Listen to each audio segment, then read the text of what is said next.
Well, I'll go on. We got 2 minutes, but I'll go on and do some introductory stuff.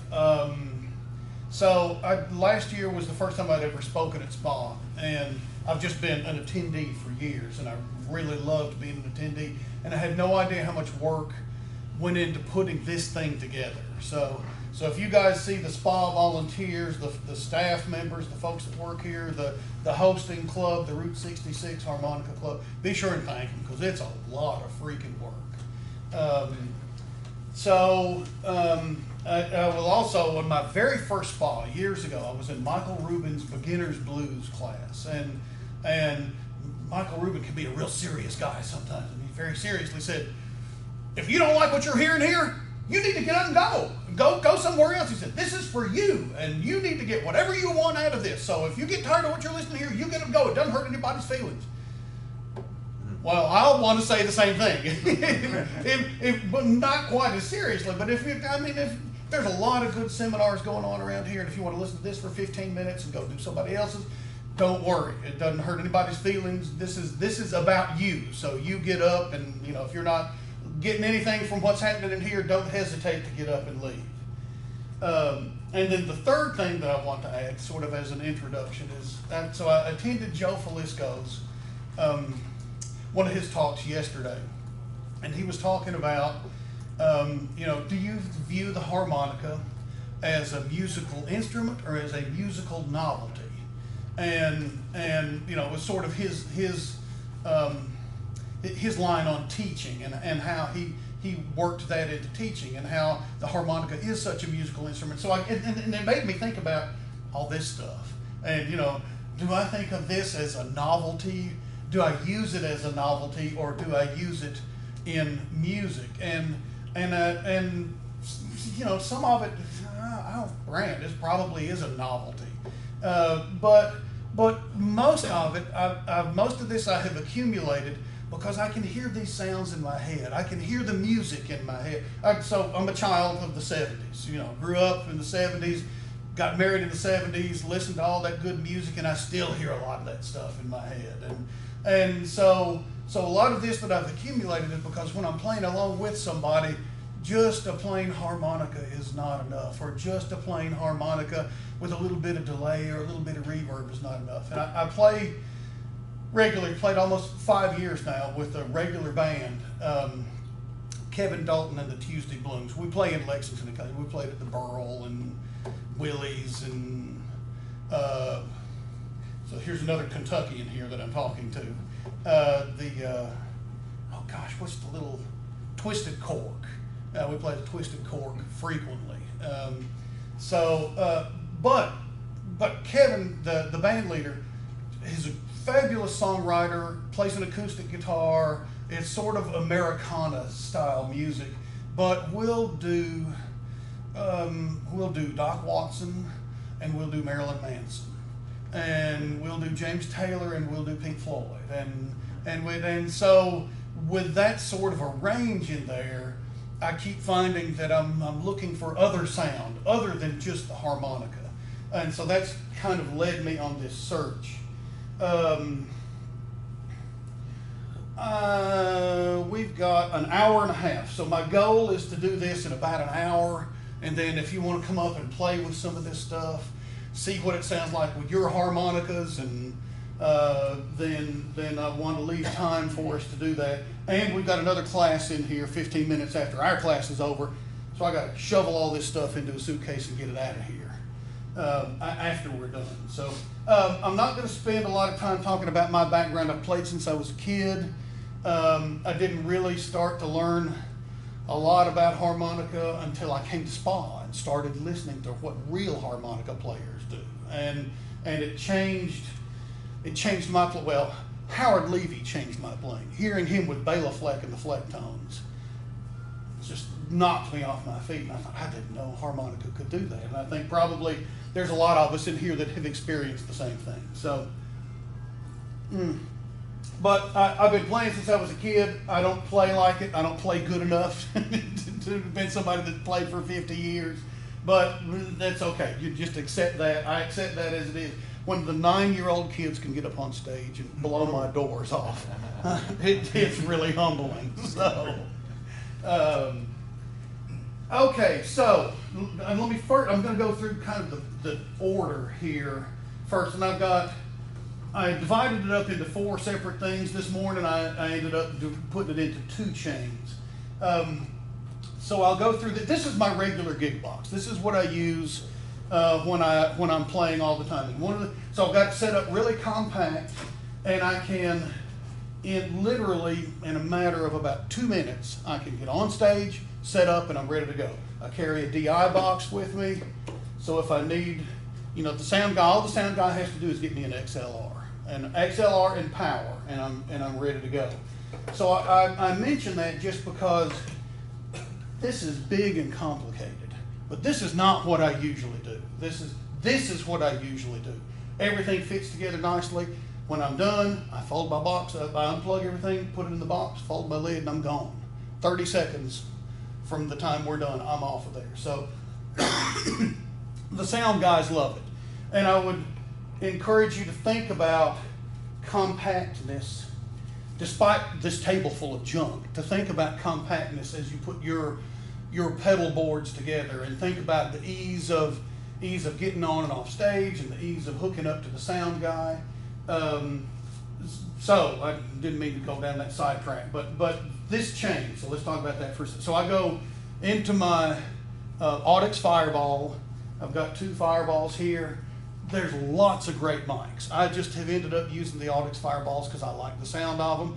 I talked to other harmonica players that want that gritty sound, and I've got one of Greg Human's Bulletinis, and it's a great little bullet. I've got a green bullet.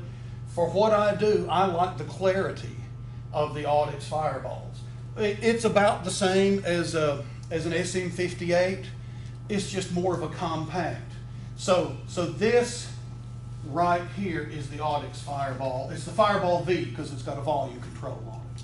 So that's the Audix Fireball. This is the sending unit for my wireless.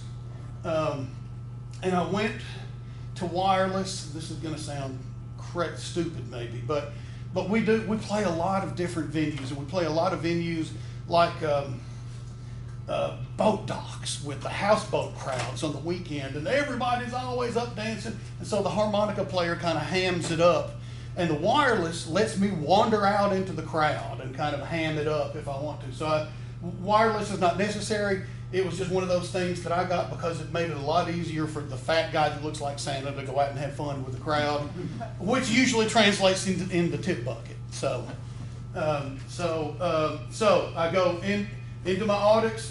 This is a Samsung Airline CR77. They don't make these anymore. You can still find them on eBay or Amazon occasionally, or Greg Human with Blows Me Away Productions over in the vendors. He's got the new replacement for this.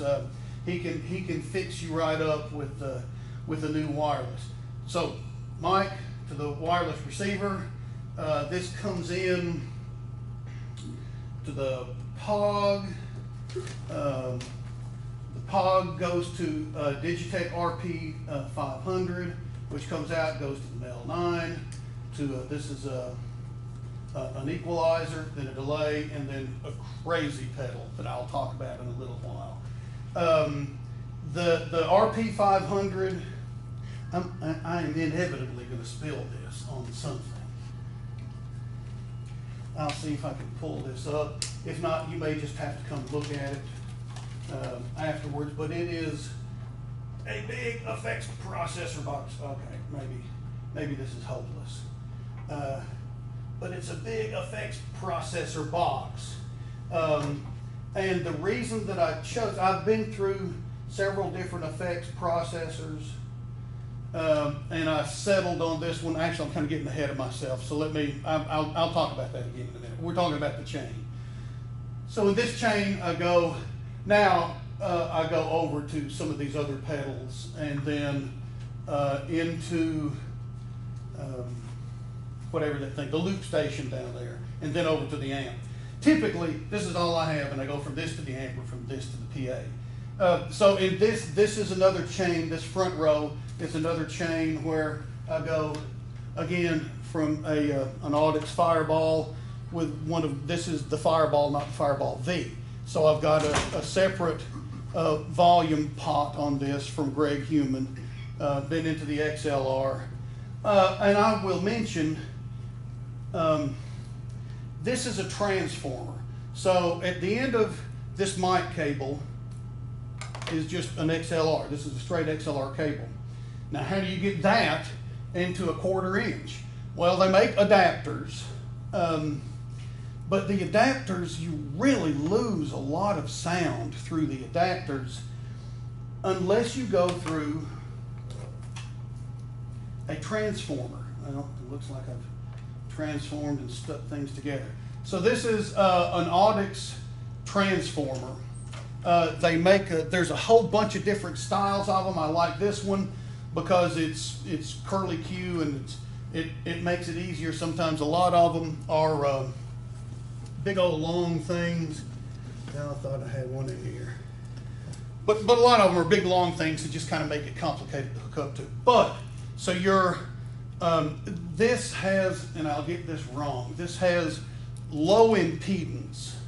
An XLR connection is a low impedance connection, and you're trying to convert it to a high impedance connection, this 1/4 inch. And so if you don't run through a transformer, you lose a lot of the character of the sound and a lot of the volume.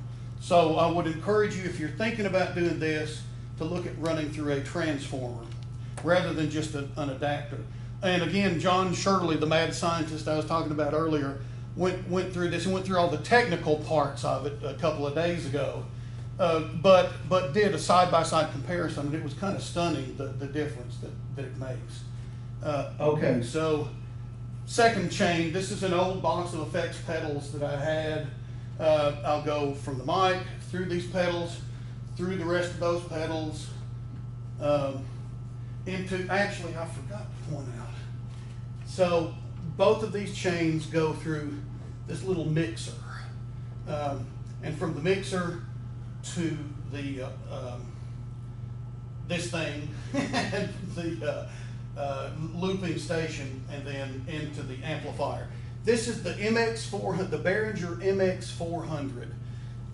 It's like a $25 mixer, but it works great. I mean, I've used it for all sorts of stuff. I used to have samplers and all sorts of things, you know, that would take 5 slots in a big mixing board, but I can run them all through this little thing and send one signal out to the mixing board. So, you know, people laugh at it because it's a little tiny thing and it's $25. It works great. It's a great little mixer. And you know, each inlet has its own volume control. So, okay, so I think that's all I'm going to talk about there. That's sort of the chain. We can talk about it some more as we go through some of these things. I will start out probably with this one. Check, there we go. So that's a clean signal. If I was on a deserted island and had to pick one pedal, what would I pick? Probably a delay pedal. One of the and I struggle between sometimes a delay and a reverb, but I really like the delay. I think the delay gives you more options than a reverb does. And I've got a couple of different delay pedals here, and then some other pedals that do some types of delays. I don't think I can do this upside down, but let me see, maybe I can. So this is a Memphis Mini. Oh, I'm sorry, that's a Memphis Mini amp. And so this is a Memphis Mini delay pedal.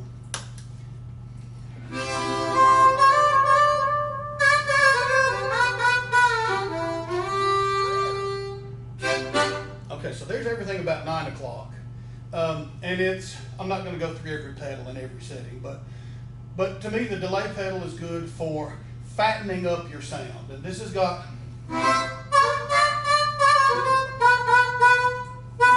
just a little bit of a slack back to it. You can hear just a little bit of delay. It's nothing radical, but it really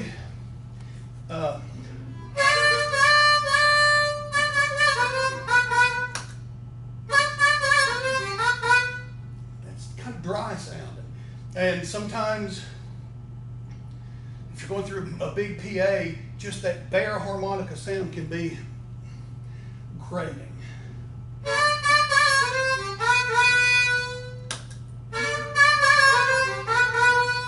And that just kind of fattens that signal up.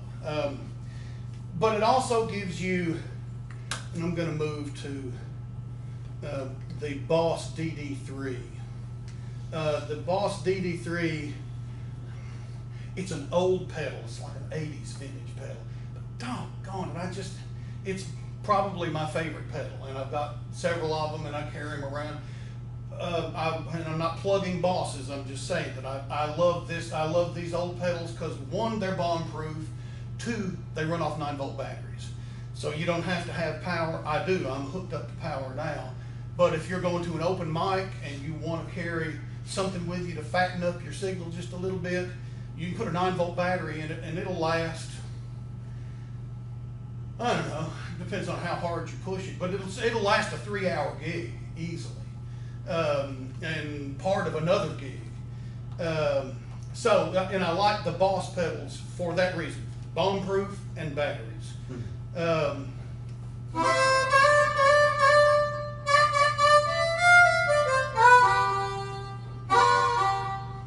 So the Boss has got a little bit of a different sound from the Memphis Mini. The Memphis Mini's got no modulation, no brightness built into it. It's straight signal all the way through it. The Boss brightens the signal up just a little bit. Again, I don't play a lot of blues, so I'm not looking for grit. I'm not looking for that gritty, slightly distorted sound that a lot of the blues players are, and I think that's probably why some of them don't use the DD3. But I like the bright, clear sound. For the music I play, that's probably more important.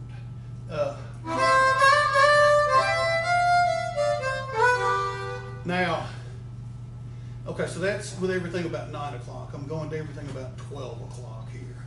So there's an effect level, a feedback level, and a delay time level. And then you've got another adjustment, but I'm not going to go into that. So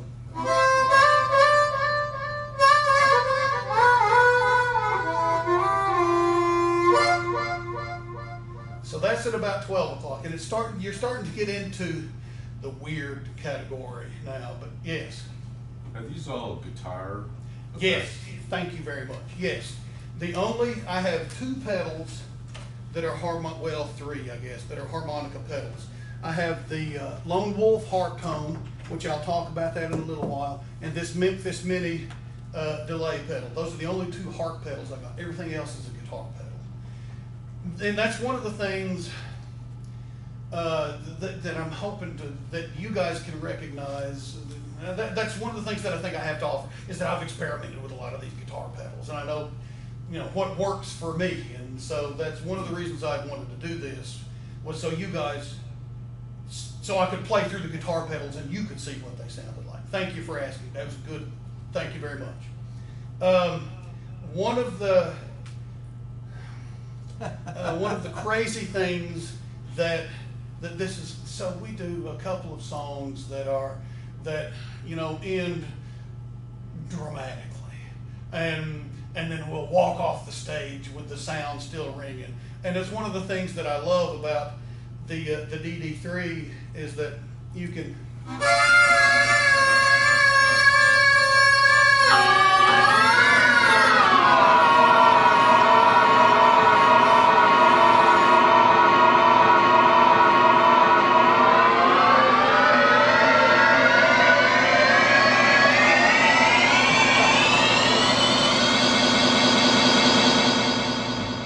Sort of a condensed version, but you can wander off the stage and leave that going, and everybody's, it's a lot of fun. It's a dramatic ending to a couple of songs. So, and the DD3 does that better than any of the others that I've found. next in my list is, so I kept looking at so Electro Harmonics, I love their pedals. They've got all these crazy pedals. And their stereo memory man with Hazarai was their top level delay pedal. And I had to have it because it was such a cool, but it's so dang complicated, I have a hard time using it. But I will,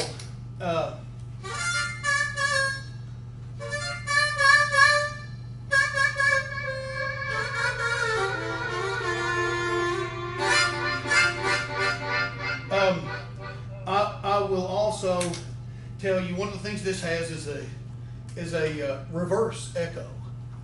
Now on a guitar, the reverse echo sounds really cool because you've got this strong attack and then a long sustain on a guitar string. We don't have that. I mean, our sustain is however long we hold it, and so this thing that I thought would be really fun and really cool, and I really want this reverse effect, this reverse echo, turned out it's not that cool after all. So,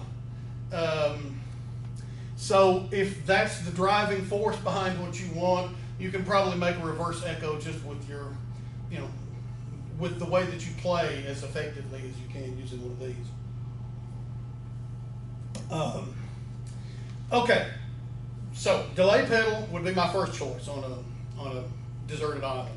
Second would probably be a reverb. I know. Let's see, delays are all off.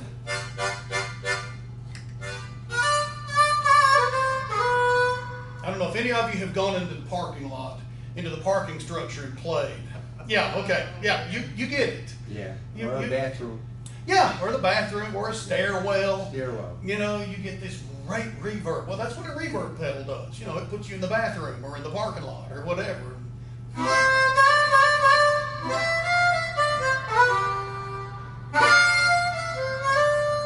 So you've got, it's not a delay.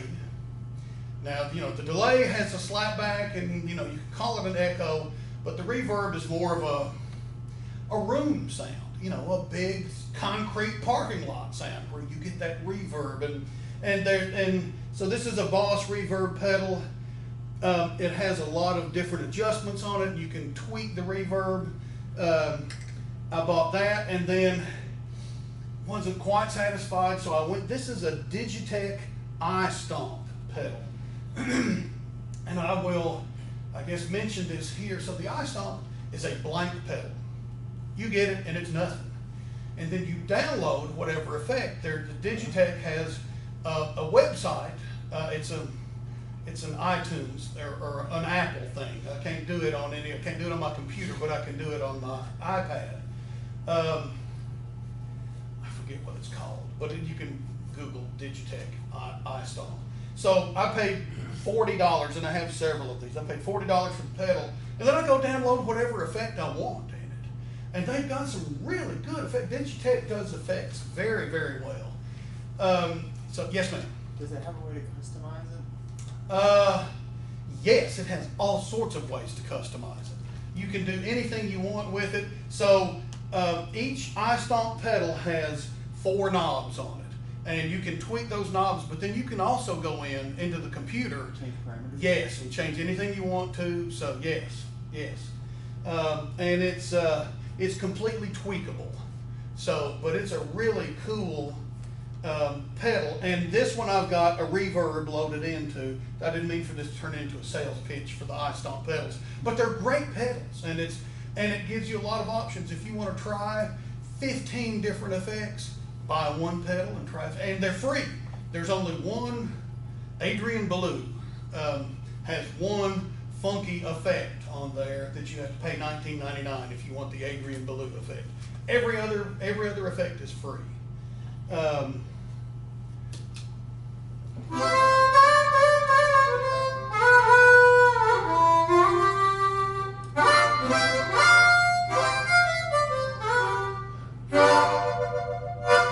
Okay, so that's reverb. Now, I'm going to talk, yes. To program that, you don't need you use your computer and it programs it, and you don't take it out of it. Yeah, and then you unplug it and it's got it in there. It puts it in there. I have not counted how many effects there are I'm certain there's 50 of them in there. And there's, there'll be 4 or 5 different delays, 4 or 5 different reverbs. You can get a Leslie effect. You can get all sorts of things. Now, they are guitar effects, but so far I have not run into anything that didn't work well with the harmonica. If you're just looking for basic fundamental effects. Okay, so so for me, the basics are delay, reverb. Now I'm going to work through some other basics like the chorus and the flanger and some of the drivers. Then we'll get into some of the kind of weird stuff, if I don't trip over the chord. Chorus. This is another old Boss chorus pedal.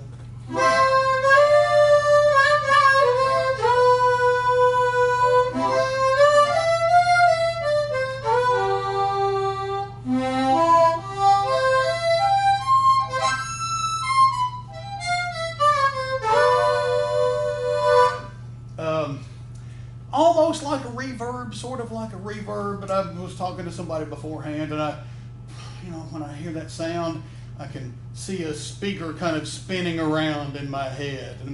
And this is actually a stereo chorus. So if you're hooked up stereo, it will kind of spin that stuff between the speakers. Really a cool sound. I rarely get the chance to hook up stereo, but it does a neat job.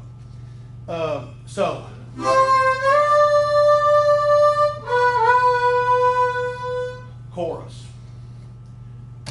Flanger.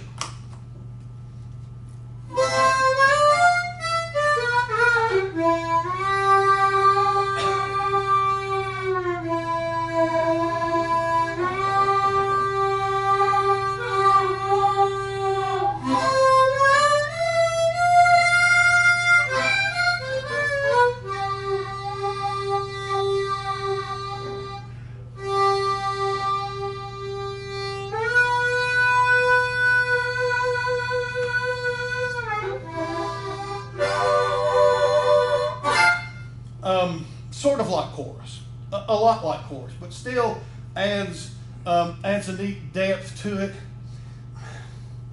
Sometimes these things are hard to describe, and I had described the flanger sound to somebody one time as it's like having swimmer's ear. Yeah, I was going to say water, like you're underwater or something. Yeah, exactly. I will also say, and I'll mention this here, and I may mention this at the end too, it's real easy to overdo effects. These sound so cool, and you want to do them all the time, but it really gets obnoxious when you overdo them sometimes. So you have to be kind of cautious about some of these things that sound real cool to us, but they can get real annoying, I think, if you overdo them. So I play occasionally with a husband and wife duo that she plays the guitar and he plays the mandolin. And when it's time to do a solo, as a harmonica player, it's pretty easy for us. We can control our dynamics with our breath. If we need to play quiet, we play quiet. If we want to play loud, we play loud.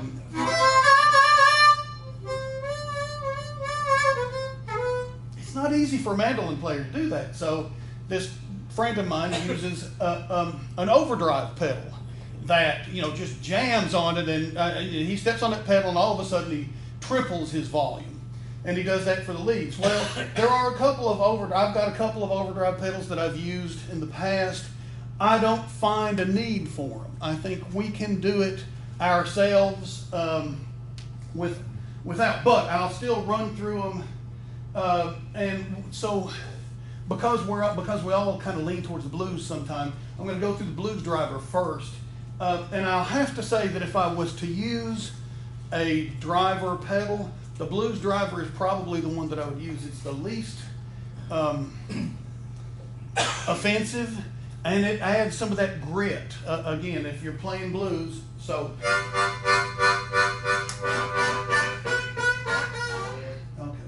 everything on 9 o'clock. Okay, that doesn't have much of effect. Let's go to noon.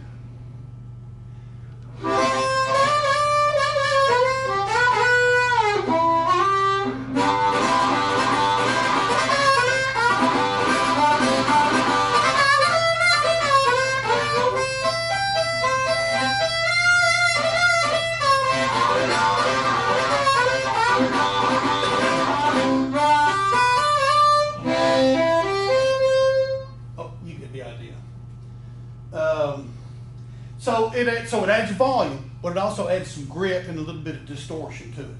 Now, I keep thinking of things I should have added in. I'm going through, this is a little Memphis Mini tube amp. It's 5 or 6 watts, something like that. But it's a good gritty, I mean, it's made for blues, so it'll get gritty when it needs to. And you don't really need something like this, but if you're going just into a PA or just into a regular, what am I trying to say, solid state amp, then this will add some of that tube sounding grit to it. So it's good, and again, if you're, yes? How do you set your Memphis Mini if you want it to sound gritty? That sounds like. Can you hold that thought for a few minutes and let me work my way to it? Okay, all right, don't lose that thought. So, okay, so the blues driver adds grit. It adds grit and gain. Now, the super overdrive, I'm going to turn that down to about 9, does nothing but add gain.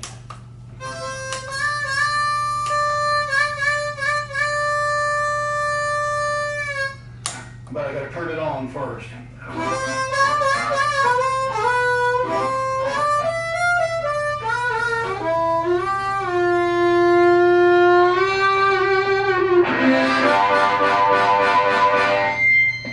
And a lot of feedback. I got the gain turned way up.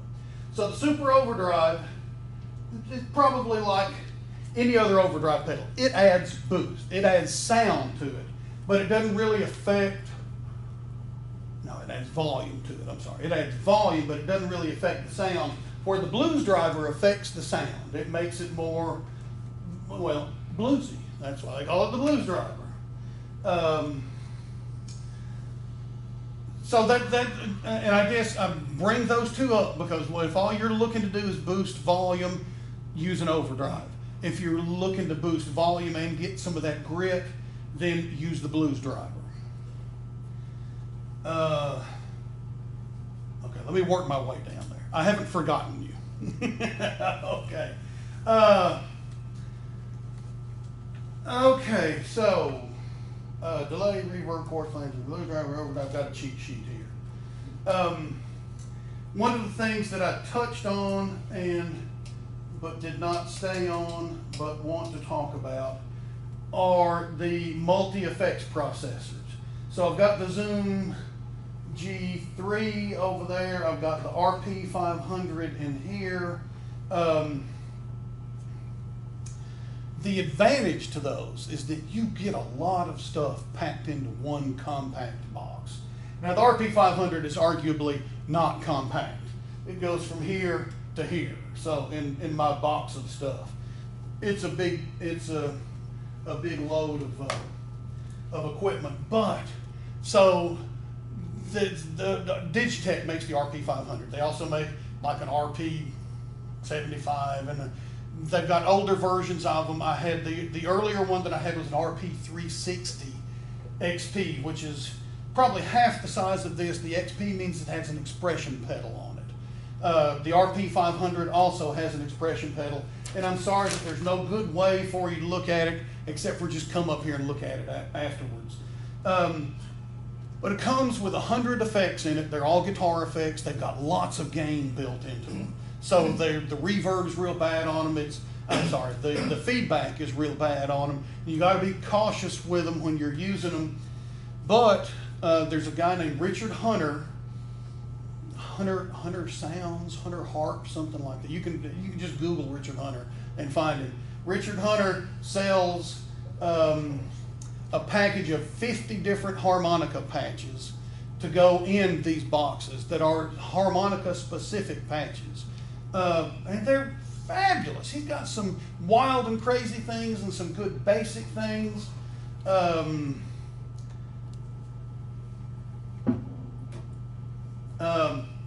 So this is my regular setting, and I'm not going to go through every setting in here. I just want to hit a couple of high spots. This is his, I can't remember what it's called, clean something chorus.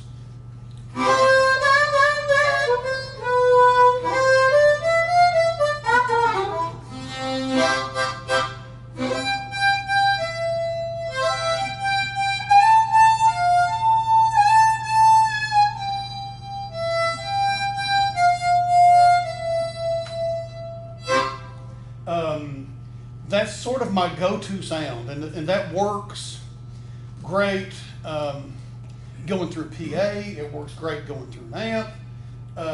It's a pretty good all-around sound. But if you're looking for something else, he's got, so these are capable of doing amp modeling, and they're infinitely tweakable.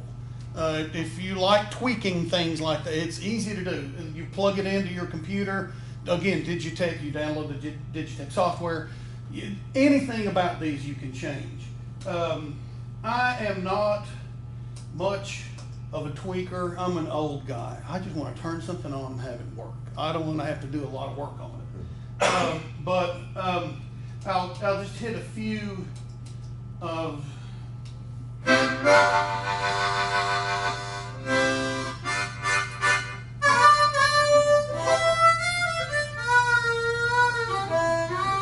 this is his Champ, his old Fender Champ B amp modeling. And again, we're going through a tube amp over here, so it didn't really gain us that much. But if you're going through a solid state amp, or if you're just going through a powered speaker, you can use these effects to give it some sound, to give it some of that blues grit. I'm just going to hit a couple of high spots here. So one of the things in the last couple of days that people kept playing with in John Shirley's thing was some of the octave splits that he was doing.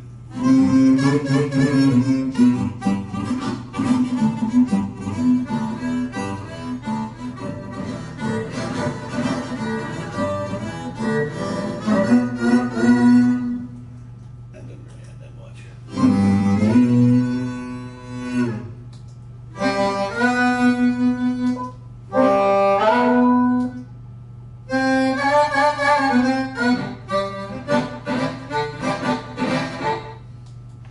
Those are just some of the octave effects that he's got built into it.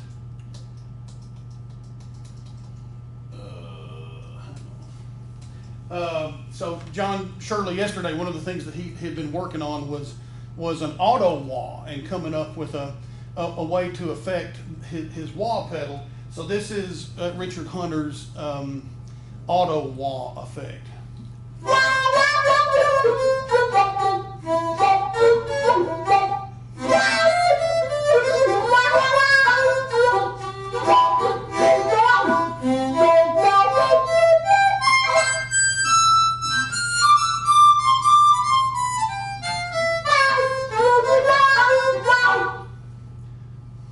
Really cool effect when you need a wah. Who makes it? So it's the RP500, Digitech RP500, but Richard Hunter writes the effects for. I mean, it's a patch that I bought from Richard Hunter. Now I will also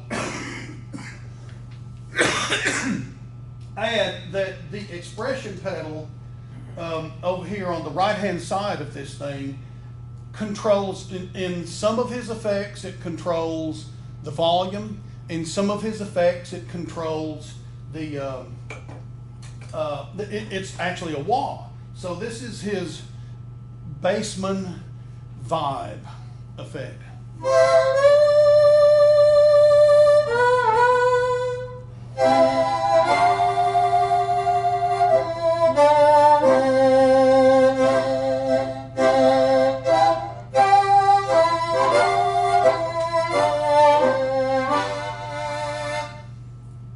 So it's a Leslie effect, you know, it's a cabinet rotation, but it's also got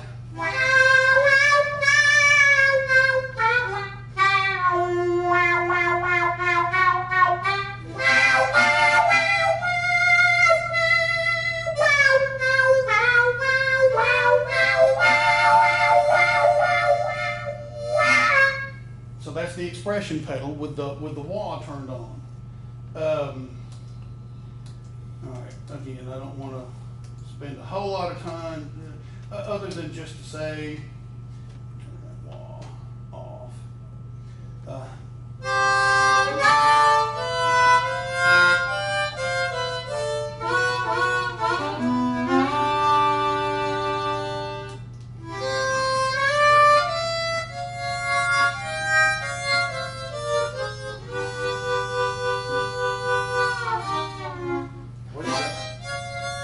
So that's a third down.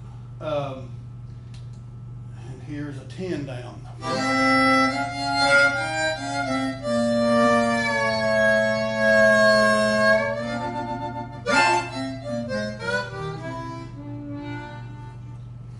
So I play in West Virginia with a... What effect is that? That is his... I don't remember what BDM stands for. It's the, okay. but it's a 10. It drops it down 10 steps. Yeah. What was the one before that? The one before that. They kind of sound like an organ. Yeah.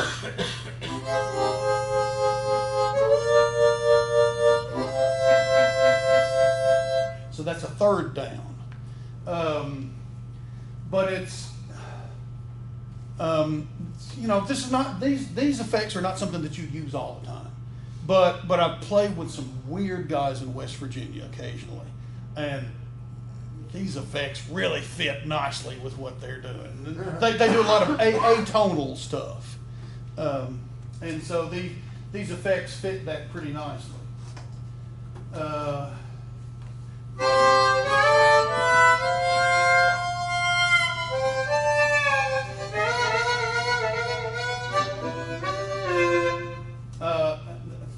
One more, and then I promise I'll stop.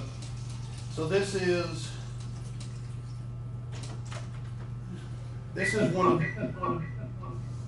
the effects that comes. This is not Richard Hunter. This is a straight guitar effect in the that comes in the RP 500. Probably got a little too much volume.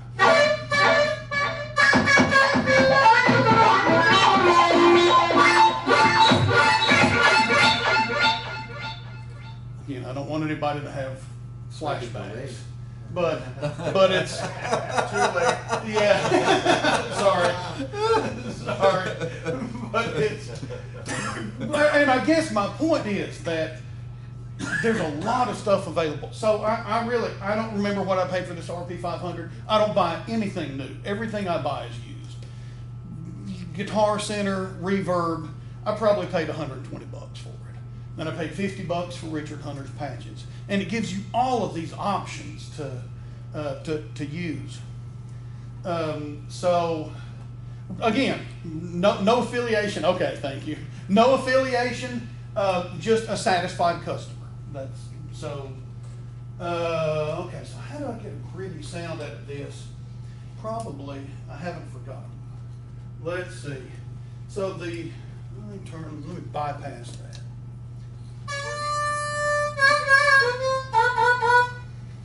Probably the easiest way for me to get a gritty sound out of it is to not use this. Because this is a clear, the reason I use this is because I get a lot of clarity and don't get much grit. I will try and get done early enough that I can plug in.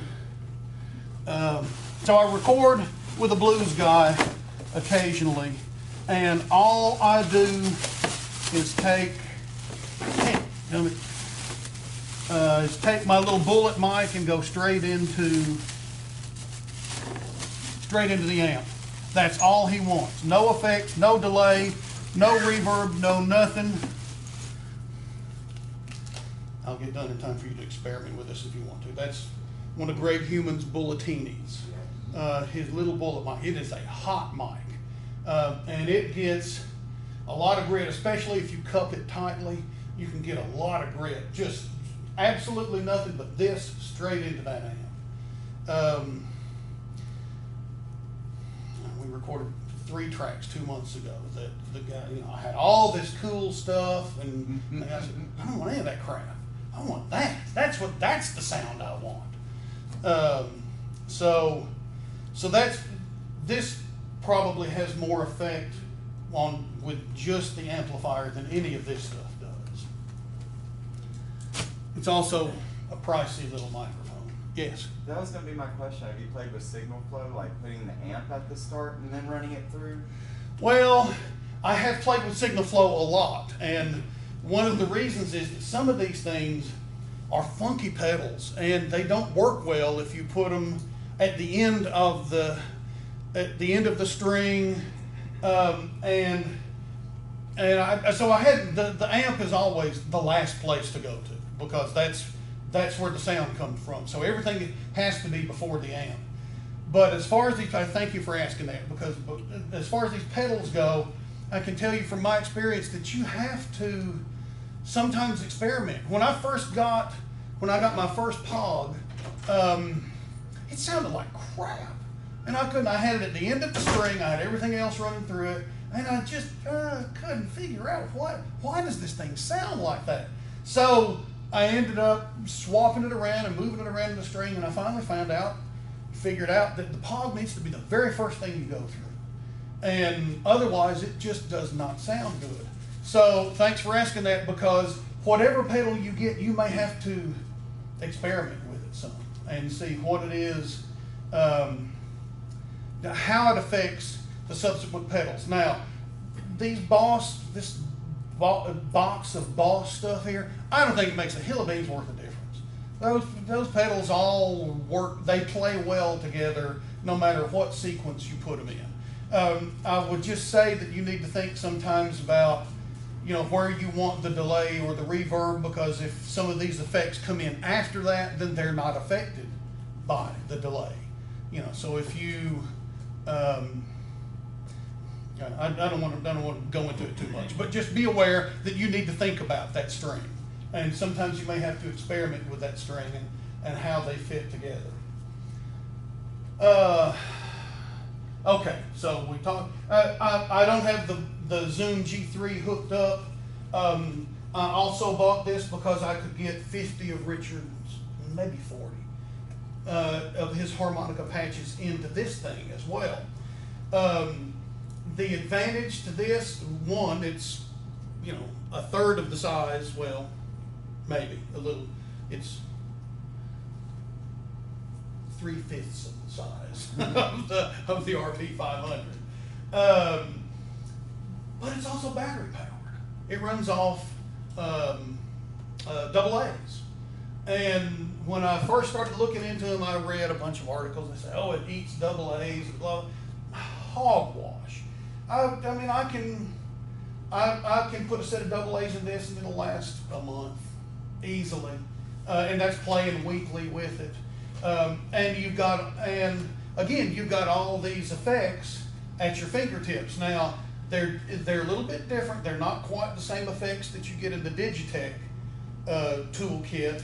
The Zoom toolkit's a little bit different, but you still end up with a lot of great, usable, creative sounds. So I don't have it hooked up, but I just wanted to make you aware that there is a much smaller, and I think I paid $50 for that on Reverb or on Guitar Center used equipment. And then the patches were, I think his patches for this were $40 because you get 40 patches. But it's just not much money. I mean, it's easy to experiment with if you want to. So, okay, I'm going to try and move on to some weird stuff. And again, I don't want to, I hate to keep dwelling on the weird stuff, but sometimes that's where the real search for a unique sound is. I will, actually, before I leave this box, some of the things that I do here that I use on a regular basis are,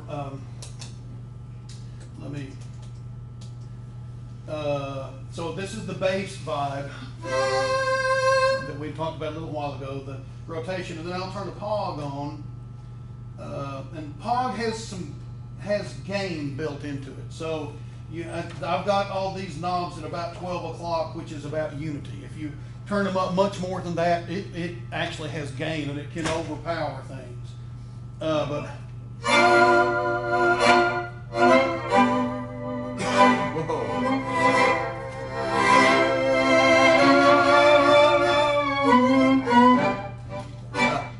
Organ. yeah, yes.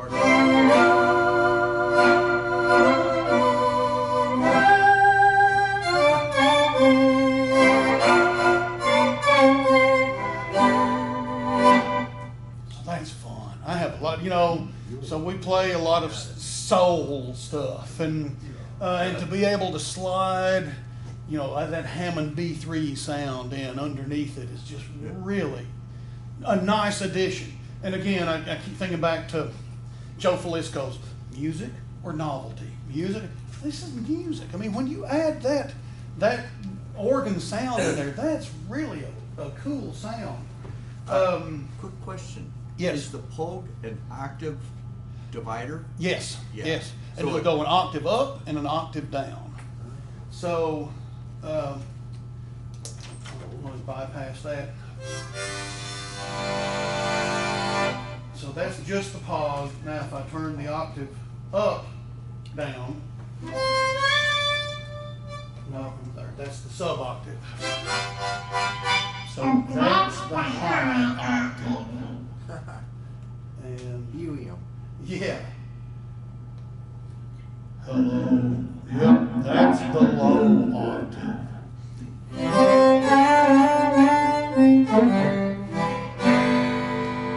And that's adding them both back in.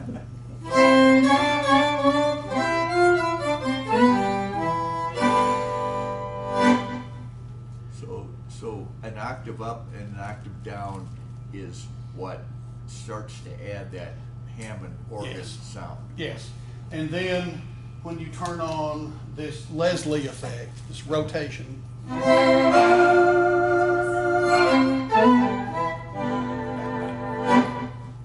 so that's a really cool effect. And then one of the others that I use frequently, let me get that down here and turn that off. So so all of us old guys remember the Mellotrons and what the Mellotron sounded like. So Electro-Harmonix makes their Mel 9 pedal. And again, it's made for guitars. So there's about 3 or 4 settings on here that are harmonica friendly. Some of them are not, most of them are not, but this is, so this is the chorus. Let's see, I've got the effect turned up about halfway. I'm sorry, this is the orchestra setting.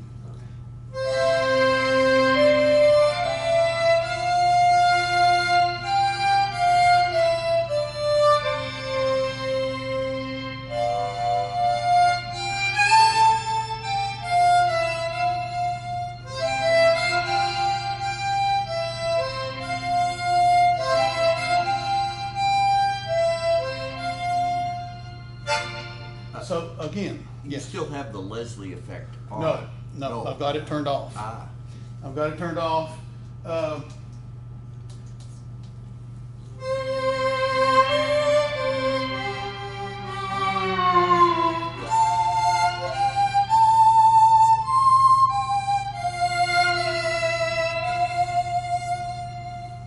And then you can throw a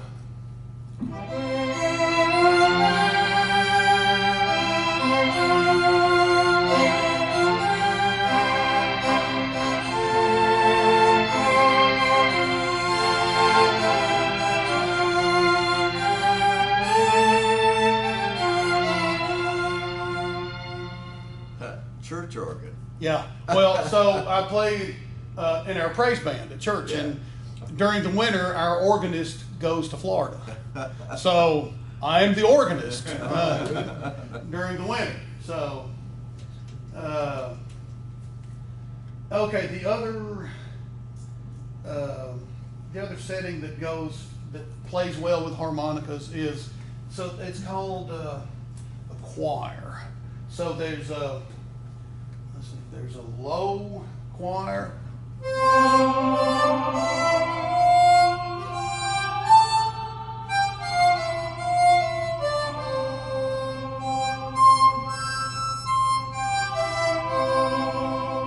And you can hear, actually, I'm glad I did that. So this is a C harp. And when I get up into the top notes of the C harp, it doesn't affect it very much.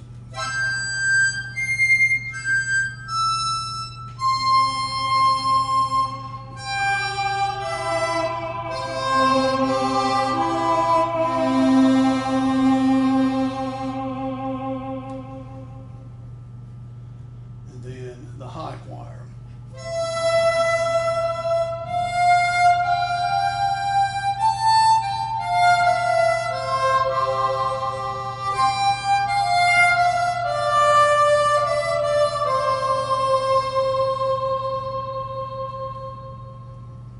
So, okay. About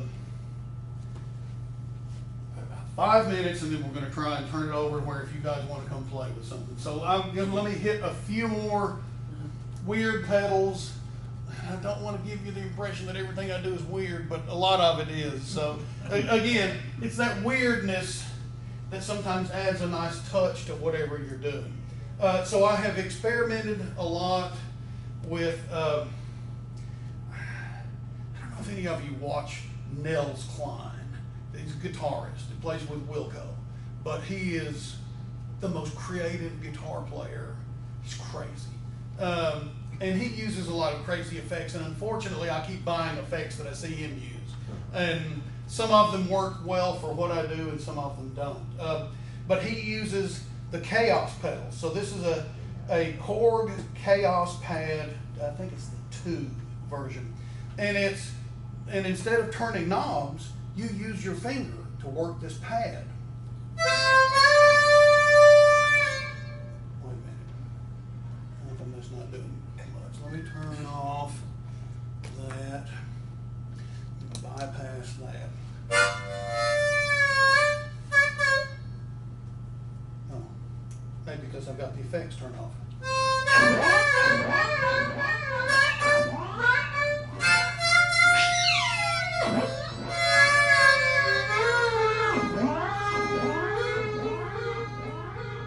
So again, I can do almost the same thing using some of these knobs, but it's kind of interesting to do with this sometimes. Now it's got 78 effects built into it. Well, I don't know what that.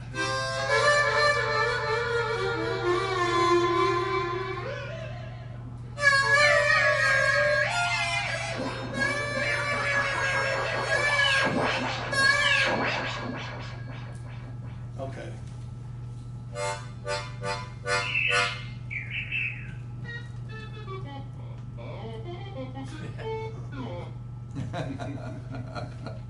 Yeah. So, just gives you some options. The freeze pedal. So this is the Electro Harmonics freeze pedal, which I bought for one thing. So I played at a New Year's Eve thing. This has been years ago, and played Auld Lang Syne as a solo, and I needed a drone behind it, and so the freeze pedal does exactly what it says. When you push the button, it freezes whatever sound you're playing.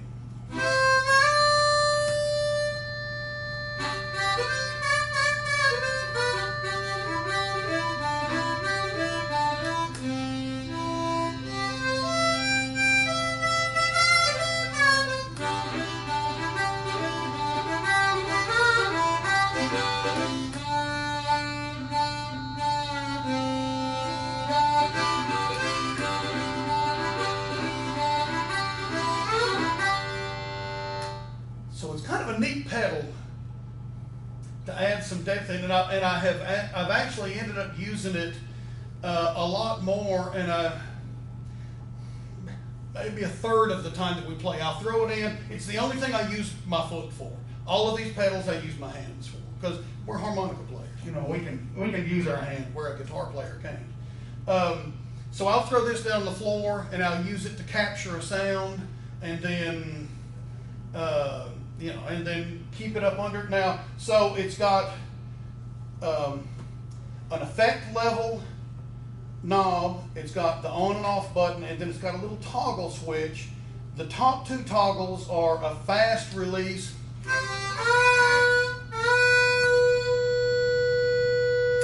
when I turn loose of it, it stops immediately.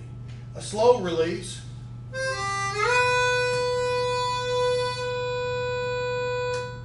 turn loose of it slowly, and then a latch.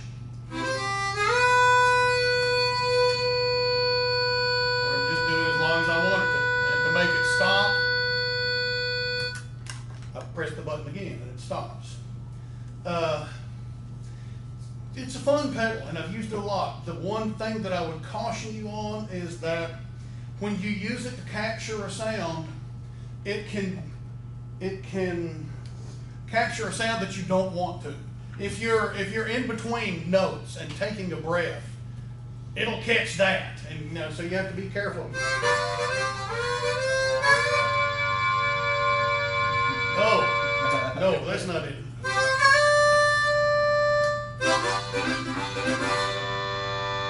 Okay, that one's not bad. But it just takes some experimentation to get used to when to push the button so you capture a useful sound and not something that's not useful.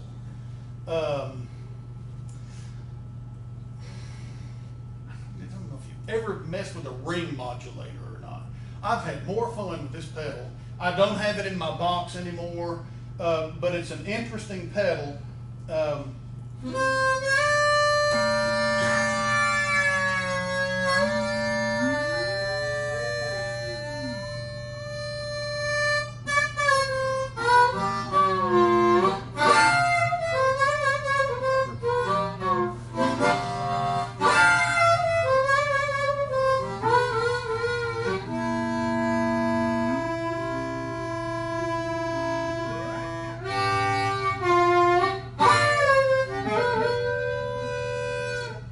Okay, sheer weirdness, but sometimes it's a cool sound to add in.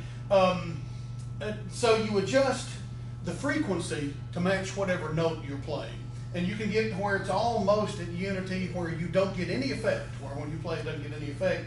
But then when you vary from that note, is when you get some kind of wild effects, and it will. I've used it before where I don't even remember what we were playing, and I don't even remember what key we were in, but we got down to something where it just rumbled. I mean, it was so low, it just kind of rumbled the room. Oh, that's cool.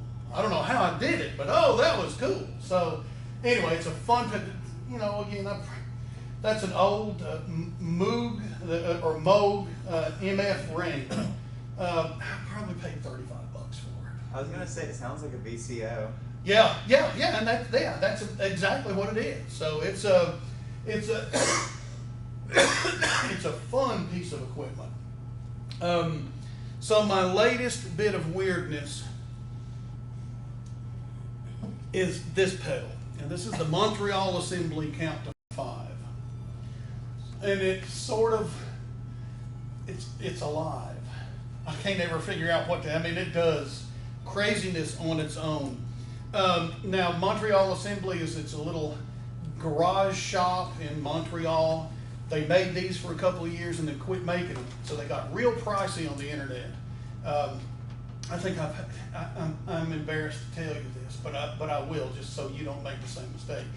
I paid $340 for it, which I don't pay $340 for anything, but I really wanted this pedal, and you couldn't get them anymore. They didn't make them, so I paid $340 for it.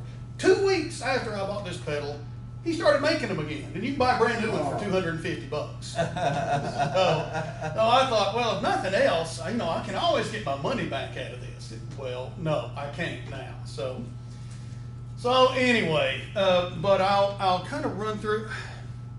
Again, it's nothing but sheer weirdness, and I admit to you, I have yet to use it in an active gig. I can't figure out where it's going to fit. I thought I could, so a lot of times I'll do a little entertainment kind of in between songs, or I don't smoke, and so when the band takes a smoke break, I'll sit up there and piddle around, and this is okay for that, but I have not yet figured out how to fit it into a song. So it's got 3 different modes. This is mode 1.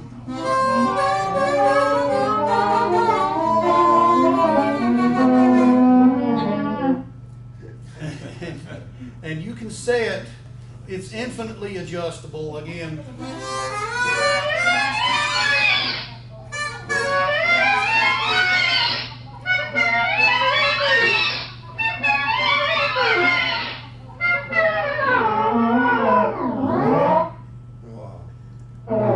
it'll also do it in reverse.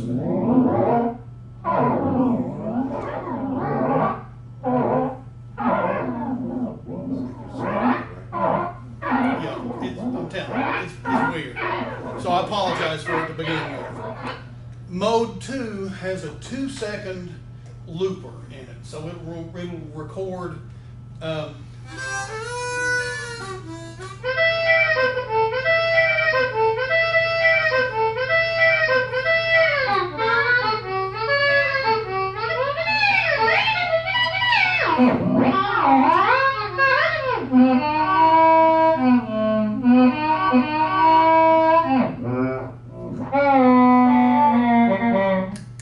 Okay. I know. I'm just kind of almost embarrassed, but so mode 3 has an 8-second looper and 3 different record heads. So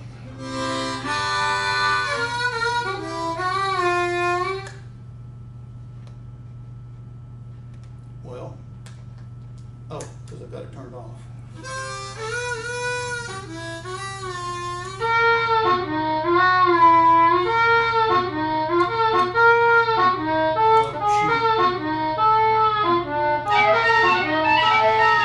So there's 1 record head. There's 2 record heads. There's 3 record heads. I'm gonna turn it down. Sorry. But then you can control the speed on those individually, or turn them backwards.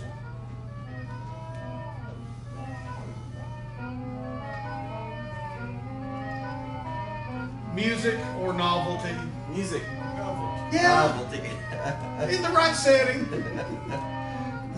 So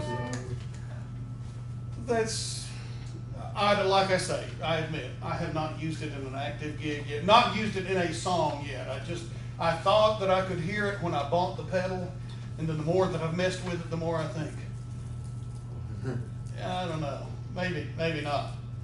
It was, again, I spent way too much money on it.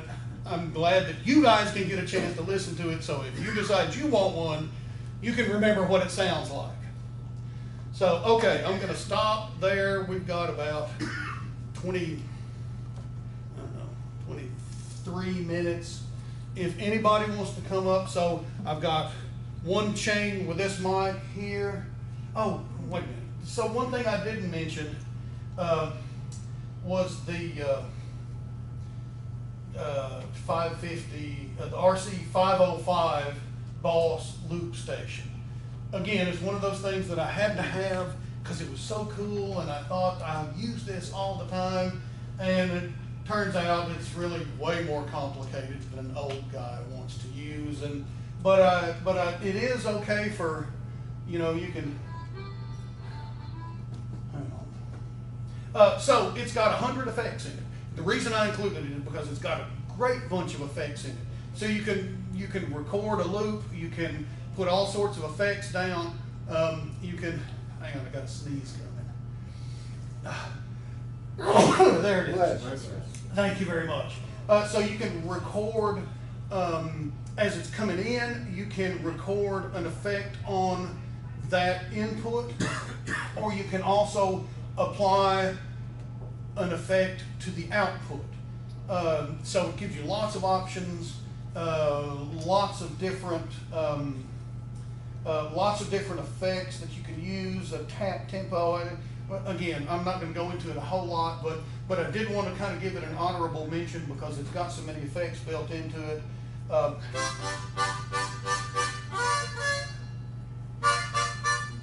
guess I'm turned down, huh? Ooh, I'm gonna fall over.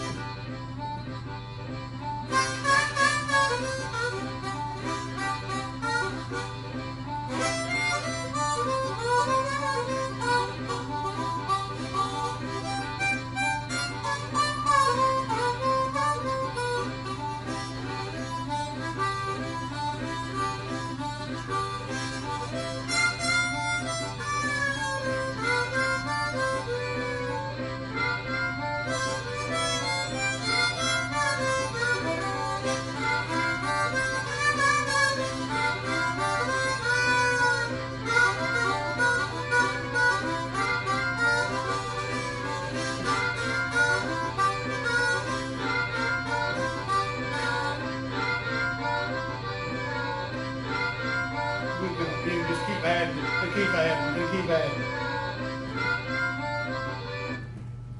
Again, just an honorable mention because it's got a lot of stuff built into it. It's a lot of fun to play with. I have not mastered it. It's like so many other things that the more you use it, the easier it gets. You know, getting the timing down on it can be a real challenge.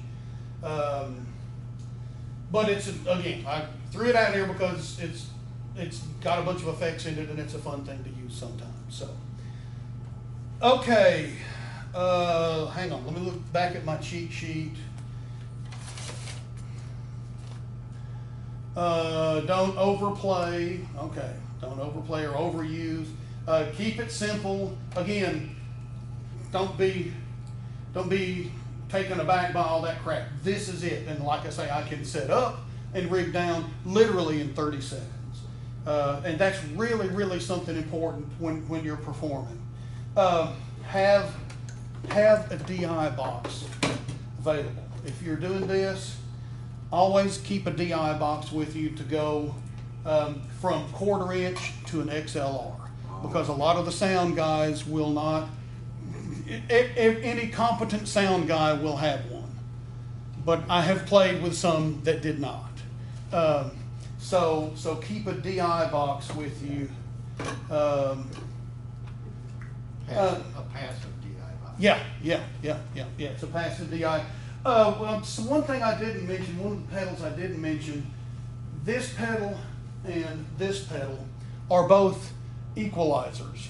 You can adjust the bass and the treble, and actually, so this is a harmonica specific. This is their harp tone, the Lone Wolf Blues Company, who's usually here at SPAH. I'm not sure why they're not here this year, but this is their Harp Tone Plus, and I bought this first, and I thought, so one of the issues that I have is when we're playing a different gig and we're plugging into a PA, and some sound guys nail it, some sound guys don't. And so having this in the string allows you to adjust your sound. If they've got way too much treble or way too much mids in it, or it's really squeaky and high, you can make that adjustment and take that out. What is that one? This is it's the Harp Tone Plus, the Lone Wolf Harp Tone Plus. Yeah. Equalizer. Yeah, it's just a like a graphic equalizer. Now, John Shirley had a little Dan Electro $23 equalizer that he loves, and he uses that instead of this. Again, I've got another one of the iStomp pedals in here where I downloaded an equalizer into this iStomp pedal, and I run it. I mean, I run it all the time in my effects box. Now, I don't need it everywhere. I use it at church when my sound guy at church just can't get the sound I want. So when he doesn't, I can tweak it here. I can change that with that equalizer and kind of bring, you know, I can push the mids to the back or push the highs down a little bit and get it to where I want it. So and so that brings me to my last. I mean, that was sort of my last point was that you'll sound different in different PAs, and so this gives you some adjustability. Yes. I play out of PAs a lot, and when I started playing around with effects, I had so much trouble with feedback and lack of volume. I gave it up. So I'm really interested to hear how much success you've had with it. You know, some guys were trying to tell me I had impedance problems, or I was matching the, you know, stuff for guitars that's just not meant for a PA system. What am I doing wrong? Well, so one of the problems that I have with the Chaos pedal and with the default effects in this RP 500 is that the gain is turned up way too high on those, and that it makes feedback a real problem. And that's why I rarely use. So in the RP 500, you can go in and individually tweak each one of those and turn the gain down on them. And I have done that. And so, but my feedback is gone. But that's probably the biggest thing is that, and I would argue that using guitar pedals, you know, every one of these is a guitar pedal.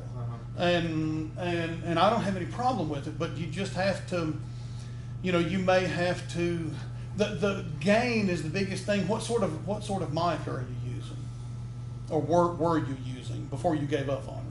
Do you remember? Different ones, sure, shaker. Okay.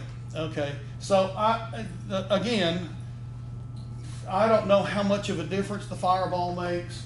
I used an SM50, a Shure SM58, and then the Beta 58. I love the Beta 50. It's a heck of a microphone.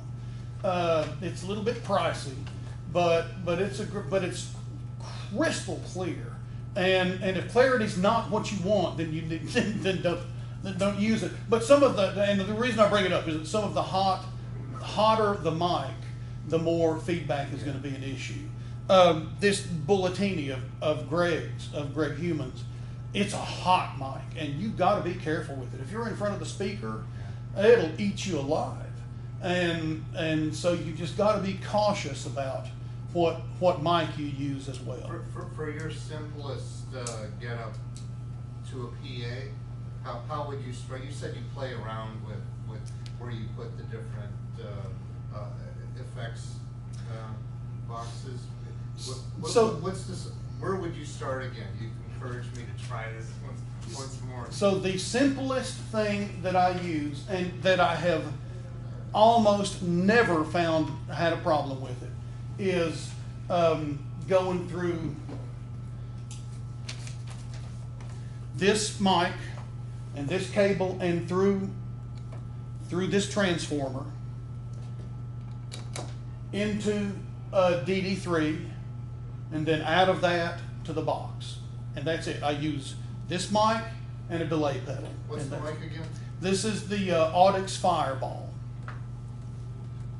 and that is my simple thing when I travel a lot, and I'll carry a backpack with my harmonicas and with this and that DD3, and I'll carry a DI box and an XLR cable in case I need it.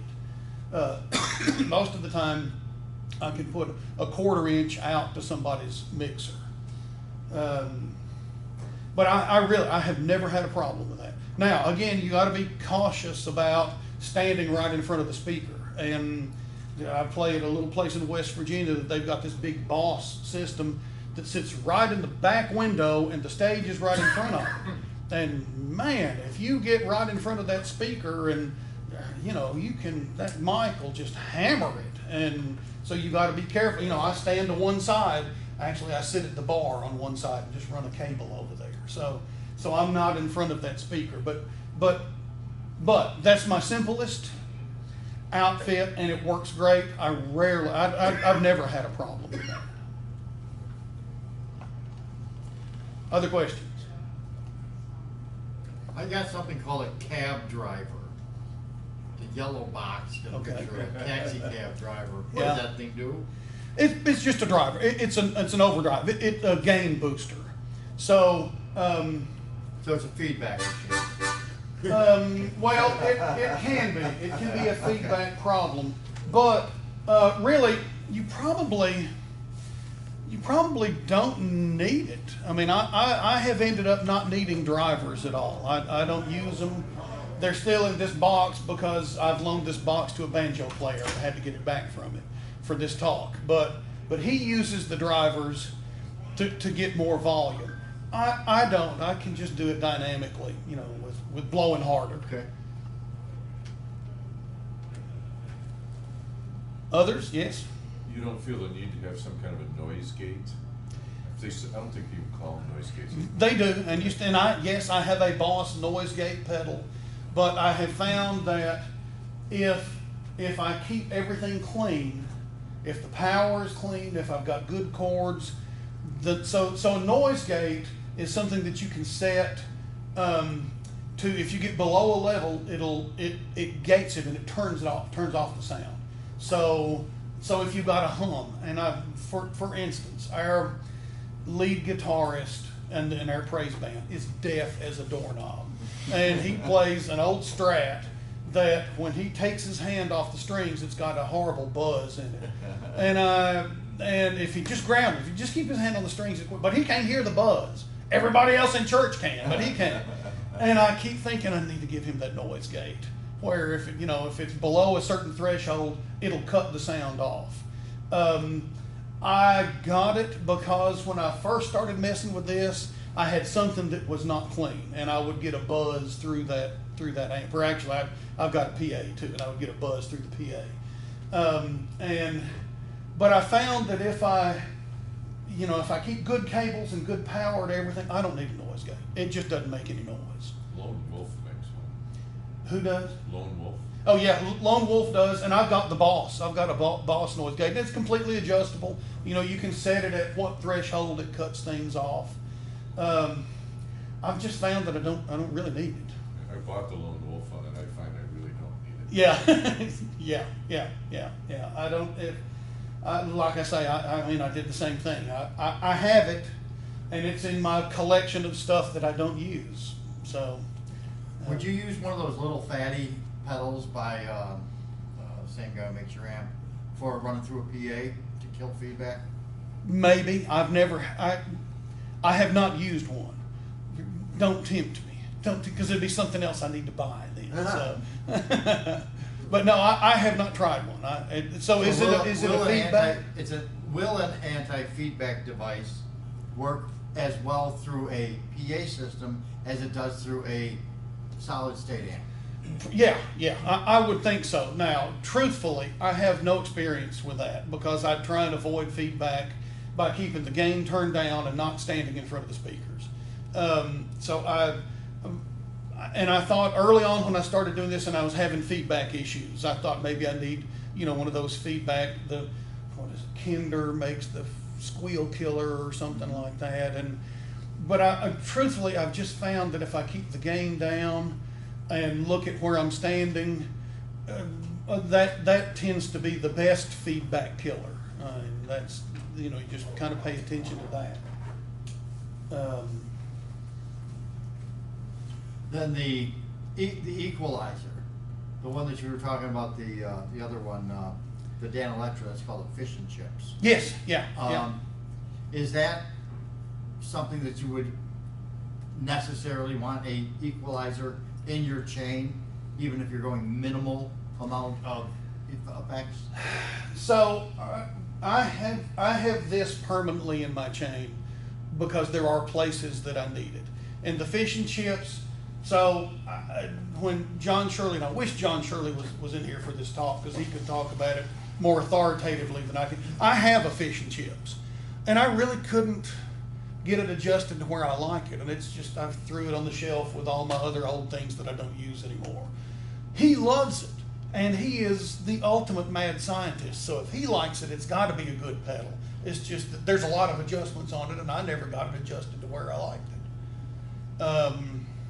But yeah, if you've got an ear for that, it's probably a good thing to have in your chain, and will give you a lot more flexibility than even these pedals that I'm using. It just turned out that it's sort of like that Memory Man with Hazarai. There's too many knobs. I can't figure out what all that stuff does, and the effective pedal was kind of the same You thing. can't figure that out, but you got that. Well, yeah, but this is, I promise, this is surprisingly simple. So it has to be, yes, sir. Have you ever used compression? I do, and actually there's a compression pedal on this RP 500. I have not found that I needed it. I don't. I experimented with it, and again, I think if you, I hate to keep referring to John Shirley, but John Shirley spent a whole bunch of time talking about envelope filters and compression and how you adjust that stuff and how he adjusts it, and it was fascinating because it was a lot more technical than I had ever looked at. But I'm just not sure that I need it. And I've played on some recordings, and I would add compression to some of the recordings, and it was just not really. Didn't do much. It didn't. Yeah, exactly. It didn't do much. Do you find there's significant lag time with your wireless system? No, none. Now, what I can tell you from experience, the problem is when you get 300 yards away from the rest of the band, it takes a while for that sound to get to you. And it's not lag time between the wireless sending unit and the receiving unit. It's lag time for that sound. And so we had a big crowd, this has been a couple of years ago, we were playing a festival on a courthouse square, and there was a big crowd of folks hooting and hollering back over way across the street. I wandered over there and played, and I'll guarantee you I was 300 yards away. I was a football field length away, and just blowing away. And when I got back over there, the sound guy said, "You couldn't hear it, but the sound took so long to get to you that you were a fraction of a second off from the rest of the band." And it wasn't the receiver, it's just that I was so far away that the sound was different. And I never thought about that, but I've remembered that ever since, that to be careful not to wander too far away. The sound is slower than the speed of light. Yeah, oh yeah. I was playing at a really big stadium, and I had the same thing. We were on one end zone, and the speakers were on the other end zone. By the time it got back to you, it was completely off. Yeah, and it's really kind of disorienting. I mean, that's hard to do. You see that with people singing the national anthem at baseball games and things. Yeah, I'm sure. They've never asked me to sing anything, so fortunate. There's a reason I play the harmonica. Yeah. Okay, others? So you're welcome to come piddle with this and experiment with it. And So yes. what would be the dead simplest way to get the organ sound? So for me, the dead simplest way is the RP 500 on Leslie and the POG, the combination of those. There's one called a sub and up, and that will give you that. That's just one box that will give you that. Sub We and want to up. try. You want to try one? I don't want to try. I try my bedroom. So you could buy. So here's what the POG sounds like with just the POG.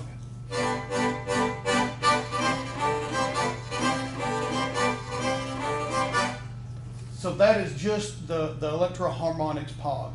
It doesn't give you the rotation, that Leslie rotation. Thank you guys. Thank you.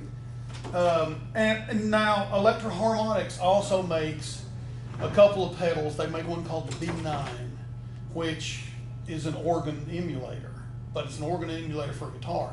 I have not tried it. I don't have any idea how it works with a harmonica, but it may be the one pedal that will do it. I just haven't tried it.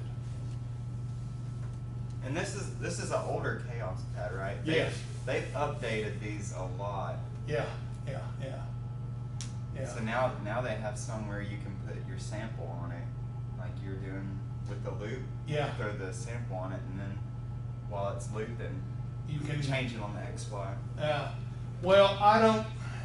This is my first experience with a Chaos pedal, and I intentionally wanted that old one because I'm a simpleton, and I wanted the simplest thing Did I you could see get. the new ones?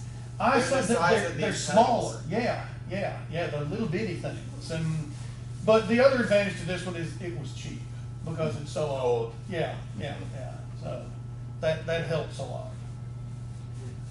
Not only am I old, but I'm cheap as well. So, Well, do you mind me asking how much you spent on the ring? you know, I don't really remember. I don't buy anything if it's over $50. I rarely buy it. So I probably paid $35 for it. Okay. Something like that. But it's a lot of fun. Thank you very much. I appreciate it. Thank you. Okay. Can you do the fog with the choir going on the Mel 9? Yes.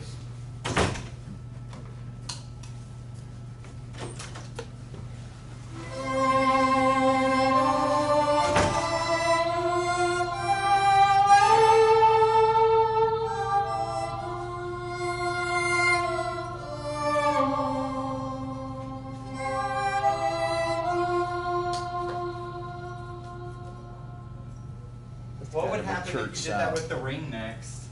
Well, I don't have the ring in that chain. Okay, that's It would be interesting. because then if you were to stray off of, because I was thinking that for like a drone, but then if you stray off of it, then that's gonna. Yeah. And that straying off of it is what makes that cool. That's when it's fun, is when it wanders off of it. What have you been playing, the Golden Melody? Yeah. You got a nice sound out of it. It's, I mean, you can see I've got a little bit of everything, but golden melodies are kind of what I'm. It used to be all that I play. Can I ask you to run through what you told me before? Thanks so much. It was very interesting. Thank you. It really Thank was. you. Thank you. You start with your Audix Fireball mic, then you run it into a transformer. Yes. Transformer is just the regular Yes, transformer thing. and right? it can be. Yeah, that I know. You know, Greg Human sells them for $17. Okay. What's a DD3? The DD3 is that digital delay, that Boss digital delay. And why would you use this one as opposed to any other? Because I can run it off a battery. So if I'm going to an open mic somewhere and I'm wanting the simplest outfit that I can, that takes a 9-volt battery. I don't have to plug it into any power. So you had asked me what the simplest thing was. Yeah. But So- you're only gonna get one effect out of this, right? Yeah, but that DD3 though It will can give you. manipulate like crazy. Yeah, it gives Is you that a right? lot of options. Have you played with the throwback? No, I have not. It's a delay where it also ping it left and right. So Oh, yeah. A panning delay. Yeah. So that's got, you know, if you're hooked up to stereo and you can pan back and forth but with that delay, that ping pong effect. There's so few places that I can plug into stereo though. That's the problem. Okay, and then from there you go to a DI box? Well, so it depends on where you are. If the carry a DI box with you in case you need it. So you can take 1/4 inch into the DI and then you can plug into the Sound Guys XLR. Right. You may not need it. Then in a lot of places, just carry a 1/4 inch cable with you and you can go out from that into their mixer. It just depends on what their mixer is and how many spots they've got. The DI box just is a problem solver if all they have is an XLR cable and you can't Okay. get into it. All right, great stuff. All right, $60,000 question. How do you keep up with a guitarist who won't turn down? Just turn up loud. That's all. So I play with, occasionally, with a lead guitar player. What's wrong with these guys? Oh, my it just he God. just can't stop, and Yeah. it just kills me. And he's such a good guitar player, but he's just burning it up all the time. He's never quiet, and it's. And it becomes an arms race, and Yeah, it yeah. makes everyone nuts. Well, and you turn up, and there's a lot of times that I do nothing but lay underneath him. I just create a pad underneath him because there is no space for fills. There's no space for anything. You know, normally with a guitarist, It's you not- know, I can play the fills and. It's not subtle. No. And so a lot of times I'll just play underneath him, and I'll just be the background for him underneath him. But then occasionally, you know, we'll get into a duel, and we'll just duel it out, and that's always a lot of fun. Except that he can smoke the daylights out of me. Yeah. Even last night when Dennis was grueling was playing.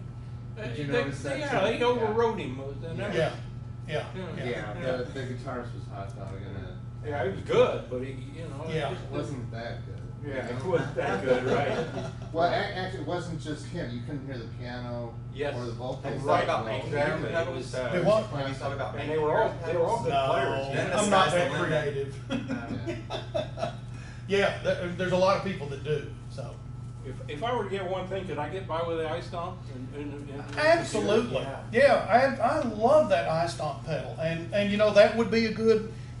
The only issue with it is that it's not battery powered. So if you're looking for something easy to carry with you, That can be a pain. yeah. Always powering. Yeah. Well, and I didn't go into power a whole lot, but the eye spots that have this daisy chain, it's a great setup. But the thing that made a permanent setup is you tweaking an EQ and putting that. Yeah. And that's something you really wouldn't find in any other pedal because this is geared directly towards your own personal sound. Yeah. The but I love the eye stomp. I think that I'm a great proponent of them because you can just whatever you want, you can download it in there. You buy one box and you can put whatever effect you want to in that box. So it gives you some I really think cool I'll start options. out there. Yeah. It is a great place to start. Yeah. And I'm comfortable with computers. So. Yeah, and like I say, they're all free. Yeah. You know, you don't pay any, you buy that and then everything else is free. But you said it only works with Apple, right? Yes, yeah. So fortunately my kids gave me an iPad for Christmas years ago, so I can get onto it from that. Otherwise I'd be at a loss. How's it plug in? There is, I've got a converter Oh. from that. Okay. Yep. There's always a converter. To Yeah. Tommy, I play with Richard Hunter's brother, Mark Lee Hunter. Oh, do you? Who's a great slide blues guitarist, and he's constantly talking about his bro. I'll tell him you're a fan. I've got, and like I say, I bought 3 of these things just so I could get his patches in there. So I love them. Is that right? Yeah. I should probably invest in it. Hey, great job. Thank you Yeah. so much. You turned me Good around. stuff. Thank you very much. I'm glad to see you guys, and glad it was useful to you. So Take care. okay, Keep all right. going. Thank you very much. Yeah, I had such. I'm sold on the Pog. Oh yeah, I love it. Yeah, it's a great pedal.